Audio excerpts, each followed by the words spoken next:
Hey, what's up, guys? Welcome back to the channel. Today, guys, got a lot to talk about. A lot of things have happened. It's been about a month since I've given a little update on the ES, and well, I have some bad news to share. Of course, not all of it's bad, but I car's been through quite a rough time, and today we are going to address what has happened throughout these past, what is it now, 7 to 8 months that I've been waiting on this car. Let's go ahead and get into it. The reason I say that is because I'm stalling. I'm gonna fix my camera. And so the ES has been stop it. The ES has been at a shop for a while now. A shop that hasn't made any progress on the car and just has been doing a bunch of crap. And so we had just transported it to a new shop just a few days ago. The guy who's handling it did.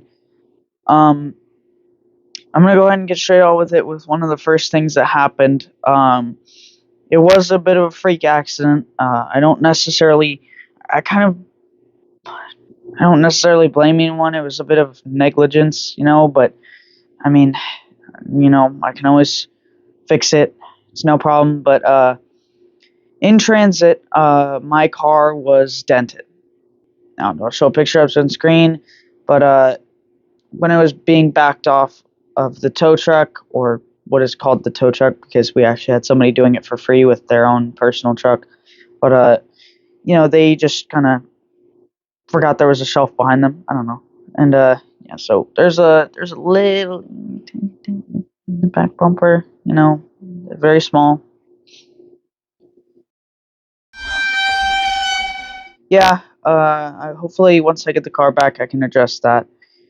Um, there is going to be a lot of stuff that I have to address with this car once I get it back, because some of the other things that happened, with this car, I'm going to go ahead and explain. I haven't seen this car in about 5 to 6 months. Last time I visited it was about 2 months after we bought it. A couple times I visited, but then I stopped visiting and I just decided to let it play through. And well, it didn't do that. I did go visit it this past weekend, and along with that dent, which I had only just now been told about when it already happened, there was also some other things that happened to the car. Uh, Once again, not necessarily big deals or whatever, but of course, when you're working on a car, it's being thrown around, and it's an old car. I mean, nobody cares about it, so uh, there was, some. The car was so bad on the exterior. The headlights became super heavily oxidated, so definitely gonna need to give those a really good polishing. And the roof is starting to grow a little bit of mold on it because of how long it's gone without a wash and sitting in a rotting spot. Uh, I just invented something new. I don't really know how that happens, honestly. I've seen cars sit for a long time and not grow mold on them, but it just happened. And along with that, the exterior, or not the exterior, the interior was also absolutely cooked. There was lots of greasy parts and receipts for Bill Millers. There was a lot of things in there, just trash from previous mechanics and of course the previous owners. And I went ahead and cleaned it out because I was very worried about it, and it was the one thing I could do, to prevent from further damage to my interior, because I do have a tan interior, so those greasy parts don't really go too well. Thank God my trunk has a black mat, or else, yeah, that thing would. Man, I'm so glad I got detailing equipment. We're gonna have to address that very soon. I'm hoping that the car gets finished very soon. I can't say anything because I've been saying that for the past 8 months, and well, never happens. But hopefully, these new people at this new shop can figure out whatever the hell is going on with my car, with the ECU, if it even is the ECU, and hopefully, get that all programmed up. Time to look on the bright side of some things. With my car, I did notice a couple things while I was there. First of all, the shop that it was at, owner spoke Spanish only, so weren't able to talk to him. But from what we could understand, he gave us the keys because he realized that we were the owners, and he also told us that the car would be done in about a week. So I'm hoping he stays true to that promise because so far I've not had very good luck with people staying true to their promises.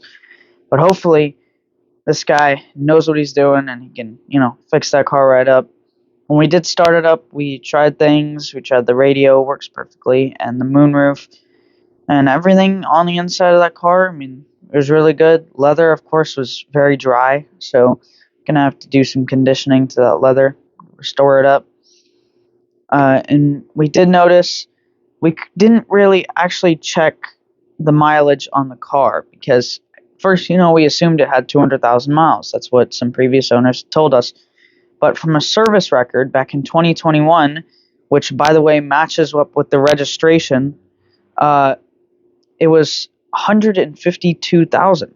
So apparently, this car has a lot less miles than we thought. So that is pretty awesome, and I'm very excited about that because that means hopefully the car hasn't been too abused. I know it's been neglected because, of course, I mean, how do you even blow up a motor like that in 150,000 miles? I see those things on Marketplace all day, ESs with like 300,000 miles. I mean, come on. The person who had it last was pretty irresponsible, but uh, I mean, I'm ready to fix this car up. It should be really soon. I wish I could have, vlogged some of those moments when I went over there. But honestly, I was just so caught up, and I have an issue with that. I always get caught up, and I don't record things because I'm not used to it. I don't upload much right now. But trust me, guys, once this car is here, everything's going to change so much, and I'm super excited to get started on it. But I guess we got to just wait and see. So I will hopefully see you guys next week with an update. But in the meantime, I'll see you guys later. Peace.